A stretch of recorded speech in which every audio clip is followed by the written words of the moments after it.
प्यारे विद्यार्थियों, हम सरल आवर्ती दोलक के उदाहरण के बारे में स्टडी कर रहे थे। तो सबसे पहले अपने स्प्रिंग के बारे में पढ़ा, फिर उसके बाद में अपने मरोड़ी दोलक होता है उसके बारे में स्टडी की। अब हम परिकृत उदारिता परिपथ के बारे में पढ़ेंगे कि एलसी सर्किट क्या होता है। ये एक सिंपल हार्मोनिक मोशन की तरह किस तरह व्यवहार करता है। चित्र में अपने पास ये दिखाया गया है। इसमें एक परिकृत एल कुंडली होती है एल, तथा इसके समांतर क्रम में एक संधारित्र में सी जोड़ देते हैं। तो ये व्यवस्था हो गई। अब मैंने क्या कहा, इस पे कोई अपना एक्सटर्नल सोर्स अप्लाई नहीं कर रहे हैं। इस पे क्या होगा कि कैपेसिटर सी है, इंडक्टेंस के कारण क्या होगा, कैपेसिटर सी क्या जो है चार्ज होना शुरू हो जाएगा। और तो इस पे क्या हो जाएगा, इसमें धारा कोई धारा नहीं बहेगी। और जब ये चार्ज हो गया, फुल्ली चार्ज हो गया होने के बाद में फिर ये इसका डिस्चार्ज होना शुरू हो जाता है। कंडक्टेंस एल में धारा उत्पन्न हो जाती है। और कैपेसिटेंस में मैंने वाली धारा का मान जब शून्य हो जाएगा तो इसमें धारा अधिकतम होगी, और अधिकतम होने के बाद में फिर इसके कारण है जो कैपेसिटर सी फिर चार्ज होना शुरू हो जाएगा। तो ये प्रोसेस बार बार होता है, इसलिए इसे हम आवर्ती दोलक के रूप में कह सकते हैं। तो चित्र के अनुसार इस परिपथ में एक प्रेरक कुंडली लेते हैं जिसे एल कहते हैं, तथा संधारित्र सी एक समांतर क्रम में संयोजित है। अब यदि संधारित्र पर आवेश कैपेसिटर जो है इसके ऊपर आवेश क्या है, आवेश क्यू है, तो संधारित्र पर विभवांतर क्या होगा भाई, इस पे कैपेसिटर के ऊपर जो आवेश है वो स्मॉल क्यू है। तो संधारित्र पर विभवांतर का मान क्या हो जाएगा, हम पीछे पढ़ चुके हैं, विभवांतर VC is equal to q upon c आ जाता है। इसी ये समीकरण नंबर फर्स्ट हो गया। माना इस विभवांतर के कारण, भाई ये विभवांतर जो उत्पन्न हुआ इसके ऊपर आवेश क्यू के कारण, इसके ऊपर एक विभवांतर VC is equal to q upon c आता है। अब इस विभवांतर के कारण प्रेरक कुंडली में धारा क्या होती है, आई बहेगी। इस कैपेसिटर सी के कारण इसमें धारा क्या बहेगी, आई बहती है। तो प्रेरक कुंडली के सिरों पर जो विभवांतर उत्पन्न होगा वो अपन पीछे पढ़ चुके हैं। VL इज इक्वल टू क्या होता है, L into d i upon d T प्राप्त होगा। तो प्रेरक कुंडली L के कारण, इस कैपेसिटर C के कारण आवेश बहेगा, आवेश के कारण इसके अंदर इसके कारण धारा I प्रवाहित होती है। इसलिए इसके ऊपर जो विभवांतर जो उत्पन्न होगा वो उसकी वैल्यू होगी VL into equal to L into d i upon d t. और हम जानते हैं कि I का मान क्या होता है, I इज इक्वल टू क्या होता है, माइनस का D q upon d T प्राप्त होती है। तो मेरे पास जो भाई धारा का मान होता है वो क्या होता है, एकांक समय में आवेश, प्रभावित आवेश। तो ये क्या होता है, मेरे पास धारा का मान होता है। इस आई का मान मैंने इस फॉर्मूले में अप्लाई किया, क्योंकि विपरीत दिशा में से माइनस का L into d i upon d T होगा। आई इज इक्वल टू माइनस का D q upon d T होता है, तो माइनस माइनस प्लस हो जाएंगे, और वी एल की जो वैल्यू प्राप्त होगी, विभवांतर की वैल्यू, वो आ जाएगी V L is equal to L into d square q upon d t square. तो ये समीकरण नंबर 2 प्राप्त हो गया। तो कहने का मतलब है कि संधारित्र जो मैंने परिपथ लिया है, इस परिपथ में क्या होगा, इस संधारित्र के ऊपर उत्पन्न विभवांतर VC का मान तो होगा Q अपॉन C होगा, तथा इस धारा कुंडली के कारण जो विभवांतर उत्पन्न होगा वो VL की वैल्यू प्राप्त होगी L into d i upon d t, या L equal to L into में d square q upon d t square आ गया। तो समीकरण 1 और समीकरण 2 मेरे पास प्राप्त हो गए। इसलिए परिपथ में कोई विद्युत वाहक बल का कोई इसमें अपन को सोर्स अप्लाई नहीं कर रहे हैं, इसलिए परिपथ के ऊपर बहने वाला जो विभवांतर वो तथा संधारित्र विभवांतर दोनों का जो योग होता है वो किसके बराबर हो गया, शून्य के बराबर हो गया। So VL plus VC equal to VL plus VC equal to 0 होता है। तो समीकरण 1 तथा 2 से माना समीकरण 3 में मान रखने पर, तो VL का मान समीकरण 2 से 3 में रखेंगे, तथा इससे समीकरण 1 से VC का मान समीकरण नंबर 3 में रखेंगे। क्यों, क्योंकि परिपथ में कोई विद्युत वाहक बल नहीं है, क्योंकि सोर्स का मान क्या होता है, 0 है। इसलिए परिकत्व L के ऊपर जो विद्युत वाहक बल विभवांतर है वो प्लस कैपेसिटर संधारित्र पे विद्युत विभवांतर जो आता है वो, उन दोनों का योग का मान कितना होता है, शून्य होता है। शून्य इसलिए होता है क्योंकि इसके ऊपर कोई भी विद्युत वाहक बल स्रोत नहीं है। अब इन दोनों का मैंने रख दिया। रखने के बाद मेरे पास जो समीकरण 1 रखने पर मेरे पास आएगा L into d square q upon d t का square plus q upon c equal to 0। तो इसको मैंने सोल्व किया। सोल्व करने के बाद में क्या आएगा, d square q upon d t square plus q upon L C equal to 0 प्राप्त हो गया। तो ये मैं इसको सोल्व करूंगा। इसको फिर किया, d square q upon d t square plus omega 0 square into q equal to 0 प्राप्त हो गया। तो ये क्या कहलाएगा, जहां पे ओमेगा 0 बराबर क्या जाएगा, अपॉन 1 अपॉन एल सी प्राप्त हो गया, या omega 0 is equal to 1 upon root LC प्राप्त हो गया। अर्थात इंडक्टेंस और कैपेसिटेंस दोनों का मल्टीप्लिकेशन का व्युत्क्रम है, जिसकी ओमेगा जीरो जो कोणीय आवृत्ति है, आवृत्ति के व्युत्क्रम अनुपाती होता है। तो समीकरण 4 क्या है? सरल आवर्त गति के अवकल समीकरण के समतुल्य। वो किस प्रकार से? सरल आवर्त गति का जो संपल आवर्त गति का जो समीकरण था d square x upon d t square plus में omega zero square x equal to zero. यहाँ पर किसकी बात कर रहे हैं? एक्स की जगह यहाँ पे क्यू है, तो समीकरण बिल्कुल 4 है जो सरल आवर्ती अवकल समीकरण के समतुल्य है। इसलिए इसका जो आवर्तकाल, इसका आवर्तकाल क्या निकाला था? सिंपल हार्मोनिक का t equal to pi root into में एम अपॉन के होता है। तो यहाँ पे क्या आ जाएगा? T equal to pi upon 2 pi into under root LC आ जाएगा। ठीक है, तथा आवर्ती है जो आवर्तकाल की उल्टी होती है, व्युत्क्रम होती है, इसलिए एन की वैल्यू जो प्राप्त होगी आवर्ती की वैल्यू वो क्या आ जाएगी? N is equal to 1 upon 2 pi root LC प्राप्त हो गया। So n is equal to 1 upon 2 pi root LC. तो यहाँ पे ये न्यूमेरिकल अपने को पूछ लेता है कई बार कि एल और सी परिपथ दिया गया है, उसका आवर्तकाल निकालिए या फिर उसका सिंपल हार्मोनिक मोशंस का समीकरण निकालिए। तो सबसे पहले मैंने क्या किया, ये संधारित्र सी है, ये इंडक्टेंस एल है, तो कैपेसिटर सी के अंदर जो विभवांतर उत्पन्न होता है वो तो v c is equal to q upon c उत्पन्न होगा, तथा एल के कारण जो विभवांतर उत्पन्न होगा वो क्या प्राप्त होगा? वी एल इंटू में L into d square q upon d t square. अब इसके ऊपर कोई वोल्टेज सोर्स नहीं काम में ले रहे, इसलिए वोल्टेज सोर्स का मान zero equal to V L plus VC के बराबर प्राप्त होगा। समीकरण 1 व 2 से समीकरण 3 में मैं मान रख दूंगा। रखने के बाद मेरे पास इसको सोल्व करने के बाद मेरे पास ये समीकरण 4 प्राप्त होता है। ये समीकरण 4 है, सरल आवर्त गति के अवकल समीकरण के समतुल्य है, और जिससे मेरे पास क्या आ जाएगा? इसका आवर्तकाल निकलेगा T is equal to pi root L C. इसमें न्यूमेरिकल आ सकता है। यदि किसी सरलावर्ती दोलक में प्रेरकत्व तो एल की वैल्यू दे दे, सी की वैल्यू दे दे, तो अपन उसका क्या निकाल सकते हैं? आवर्तकाल निकाल सकते हैं।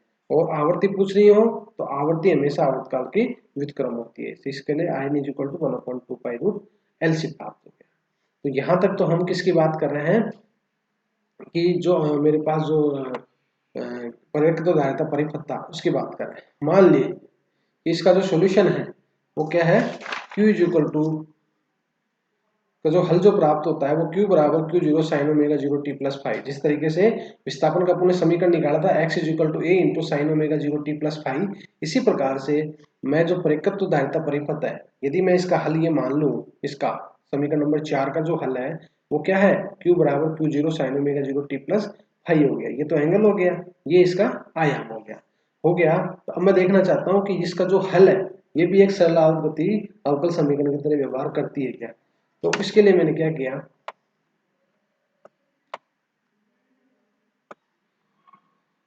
Q बराबर Q जीरो पर जब Q का मान Q जीरो के बराबर है तो समय का मान क्या हो जाएगा? जीरो। तो उस कंडीशन में I का मान क्या आ जाएगा? D q upon d two बराबर भी क्या आ जाएगा? जीरो होता है, जिससे साइन फाइव का मान क्या आ गया? साइन फाइव का वैल्यू क्या आ गई? 1 आ गई। तो इससे फाइव इक्वल टू क्या आ जाएगा? पाई बाई 2 प्राप्त हो जाएगा। तो फाइव की वैल्यू 90 डिग्री प्राप्त हो जाएगी। फाइव का मान किस में रखेंगे? समीकरण 5 में रखने पर फाइव का मान इक्वेशन नंबर 5 में रखेंगे, तो रखने पर क्या होगा? मेरे पास जो इक्वेशन हो जाएगा वो हो जाएगा Q बराबर Q zero into sine omega zero t plus pi by two. तो sine omega zero t plus pi by two हम जानते हैं कि साइन 90 प्लस थीटा, क्योंकि 90 प्लस थीटा हो गया, इसकी वैल्यू कोस ओमेगा जीरो टी प्राप्त होगी। इसलिए Q बराबर क्या हो जाएगा? Q zero cos omega zero t प्राप्त हो गया। समीकरण नंबर 6 प्राप्त हो गया। अतः संधारित्र की प्लेटों पर आवेश प्लस Q तथा माइनस Q के मध्य आवर्ती का मान क्या हो गया? n is equal to 1/2 pi root L C से परिवर्तित होता रहता है। अर्थात परिपथ में समय t पर जो धारा आएगी I इज इक्वल टू क्या होता है? हम जानते हैं माइनस का D q upon d T, इसलिए इसका q का क्या आ जाएगा? अब इसको डिफ्रेंशिएट किया, समीकरण नंबर 6 को मैं इसमें रखूंगा, तो क्या आ जाएगा मेरे पास? Omega q zero into sine omega zero t प्राप्त होता है। समीकरण नंबर 7। यह धारा भी सरल आवर्ती रूप से परिवर्तित होती है। अर्थात कहने का मतलब था कि मेरे पास जो समीकरण आया सोल्व करके सिंपल हार्मोनिक जो मोशंस के बाद में जो सिंपल इसका जो सॉल्यूशन आया Q is equal to q zero sine omega zero t plus five, इसके द्वारा अपन सिद्ध करना चाहते हैं कि ये भी एक सरल आवर्ती दोलक की तरह काम करता है क्या। तो इसके लिए सबसे पहले मैंने ये कंडीशन लगाई कि Q बराबर Q जीरो पर रख देता हूँ और T बराबर जीरो रख दूँ, उस कंडीशन में I का मान क्या हो जाएगा? D q upon d t is equal to zero प्राप्त हो जाएगा, जिससे इसलिए sine five is equal to 1 प्राप्त हो गया और 5 डिग्री की वैल्यू क्या प्राप्त हो जाएगी? पाई बाई टू का मतलब हो गया 90 डिग्री। इस वैल्यू को मैं उसमें रखूंगा, रखने के बाद समीकरण 5 में रखता हूँ तो मेरे पास Q बराबर Q0 into sign 90 plus theta प्राप्त होता है, और 90 प्लस थीटा का मतलब हो गया कोस ओमेगा 0 t प्राप्त हो गया। अब संधारित्र की प्लेटों पर जो दो दावेश है वो क्या आएगा, प्लस Q0 तथा माइनस का Q0। तो आवृत्ति क्या हो जाएगी, n is equal to 1/2 pi root LC से परिवर्तित होता है, अर्थात परिपथ में समय t पर जो धारा प्राप्त होगी वो I is equal to minus का dq अपॉन dt प्राप्त होती है, और इसको t के रेस्पेक्ट में इसको डिफरेंशिएट करते हैं। समीकरण नंबर 6 की वैल्यू समीकरण नंबर 7 में रख देते हैं। I इज इक्वल टू, क्योंकि जो धारा का मान होता है वो एकांक समय प्रवाहित आवेश के समतुल्य होता है। इसमें रखेंगे, इसको डिफरेंशिएट करेंगे तो cos ओमेगा 0 t है जो किसमें कन्वर्ट हो जाएगी, sin ओमेगा 0 t में कन्वर्ट हो जाएगी। तो समीकरण नंबर 7 यह भी ये जो धारा है ये भी सरल आवर्ती रूप से परिवर्तित होती रहती है, इससे ये सिद्ध होता है। अब हम परिपथ है जो एक दोलित्र ऊर्जा के रूप में होता है, इसी के अंदर एक पूछ लेता है कि सिद्ध कीजिए कि एल सी परिपथ के रूप में दोलित्र की एनर्जी क्या होती है। अब धारा की बात कर दी, अब इसकी एनर्जी निकालना है। एनर्जी निकालने के लिए संधारित्र पर समय t पर एकत्रित जो आवेश है वो Q के कारण विद्युत क्षेत्र के रूप में संग्रहित जो ऊर्जा होगी, एनर्जी निकालना चाहते हैं तो जो इलेक्ट्रिक एनर्जी होगी वो तो क्या हो जाएगी, इसके कारण, किसके ऊपर, आवेश Q के कारण, तो वो आ जाएगी 0 से लेकर Q into v c into d q. V c की वैल्यू अपने को पता है Q अपॉन सी होती है इंटू में डी क्यू, 1 अपॉन सी बाहर आ जाएगा, Q का रेस्पेक्ट किया तो Q स्क्वायर अपॉन में 2c, इसका अवकलन करेंगे तो ये प्राप्त होगा। अब इससे UE की जो वैल्यू प्राप्त होगी वो प्राप्त होगी 1/2c इंटू में Q0 square into cos square omega 0 t प्राप्त होगी। क्यों, क्योंकि इसको 0 से लेके Q तक मैंने क्या किया, इसको इंटीग्रेशन किया और इसके लिमिटेशंस में लगाया, तो मेरे पास जो इलेक्ट्रिक जो एनर्जी प्राप्त हुई संधारित्र के कारण, उसकी एनर्जी प्राप्त हुई 1/2c into Q0 square into में कोस स्क्वायर ओमेगा 0 t प्राप्त होती है। समय t पर ही प्रेरक कुंडली में धारा I स्थापित करने से चुंबकीय क्षेत्र के रूप में संग्रहित ऊर्जा जो आएगी वो ऊर्जा क्या आएगी, ऊर्जा क्या आएगी, मैग्नेटिक एनर्जी। मैग्नेटिक एनर्जी की वैल्यू आगे 0 से लेकर I तक मैंने कर दिया, VL इंटू में I इंटू में dt प्राप्त हो गई, और VL की जो वैल्यू प्राप्त हो गई वो क्या हो गई, एक भाई जो वोल्टेज है, समीकरण नंबर कौन सा था मेरे पास, VL, VL की वैल्यू जो प्राप्त हुई थी वो प्राप्त हुई थी मेरे पास समीकरण नंबर 2 से L इंटू में d square q upon d t square. तो ये वैल्यू मैंने रखी यहाँ पे, L इंटू में डी स्क्वायर आई अपॉन में डी टी इंटू में आई इंटू डी टी के रेस्पेक्ट में इसका समाकलन किया, तो मेरे पास जो प्राप्त हुई 1/2L इंटू में आई स्क्वायर प्राप्त हो गई। और मैंने यहाँ पर क्या रख दिया, आई का मान रखूंगा, आई का मान रखूंगा तो मेरे पास आई पीछे से आ गई, i is equal to i zero into में omega 0 Q0 into sine omega 0 t, समीकरण नंबर 7। समीकरण नंबर 7 से इसमें वैल्यू रखूंगा तो मेरे पास जो मैग्नेटिक एनर्जी आ जाएगी 1/2L omega 0 square Q0 square sine square omega 0 T प्राप्त हो गई। तो ये आ गई मैग्नेटिक एनर्जी। अतः विद्युत दोलनों की जो कुल ऊर्जा होती है, टोटल एनर्जी क्या होती है, इलेक्ट्रिक एनर्जी प्लस में मैग्नेटिक एनर्जी, दोनों का एडिशन होता है, दोनों का योग होता है। इसलिए टोटल एनर्जी की बात करेंगे तो टोटल एनर्जी का मतलब हो जाएगा electric energy plus magnetic energy. तो ऊपर से मैं इलेक्ट्रिक एनर्जी तो ये रख देता हूँ 1/2c into Q0 square into में कोस स्क्वायर ओमेगा 0 टी रख देते हैं, तथा मैग्नेटिक एनर्जी है वो 1/2 इंटू L इंटू में omega 0 square Q0 square sine square omega 0 T रख देते हैं। तो मेरे पास जो E की जो वैल्यू प्राप्त होगी, अर्थात इसको सोल्व करूंगा, सोल्व करने के बाद में जो चीज कॉमन है उसको बाहर निकाल लूंगा, sine square omega 0 T plus cos square omega 0 T, ये वैल्यू बाहर आ जाएगी, तो इसकी वैल्यू क्या आ जाएगी, बाकी और तो कॉमन होकर बाहर आ जाएगा, और sine square theta plus cos square theta is equal to 1, इसमें मैं अप्लाई करूंगा। अप्लाई करने के बाद में मेरे पास, और मैंने क्या किया कि ओमेगा 0 की जगह क्या रखता हूँ, 1/√LC रख देता हूँ, तो L से L कैंसिल हो जाएगा और मेरे पास एक LC नीचे बचेगा। तो इससे मेरे पास जो रिजल्ट आएगा E बराबर Q0 स्क्वायर अपॉन में टी आता है, अर्थात विद्युत दोलनों में कुल ऊर्जा क्या होती है, कॉन्स्टेंट होती है, नियत होती है। क्यों, क्योंकि उसके अंदर E है जो किसी उसके ऊपर डिपेंड नहीं होती, तो इसलिए E का मान क्या हो गया, E is equal to Q0 square upon 2C होता है।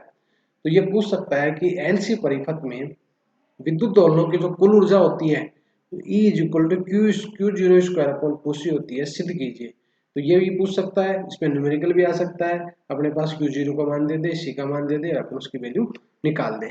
ठीक है, अब इसके बाद में हम नेक्स्ट जो चैप्टर पढ़ेंगे वो पढ़ेंगे क्या, प्रणोदित दोलक, कि प्रणोदित दोलक क्या होता है, डैम्पिंग फोर्स क्या होता है, उसके बारे में अपन स्टडी करेंगे। इसलिए नेक्स्ट टॉपिक में हम अवमंदन बल पढ़ेंगे। धन्यवाद।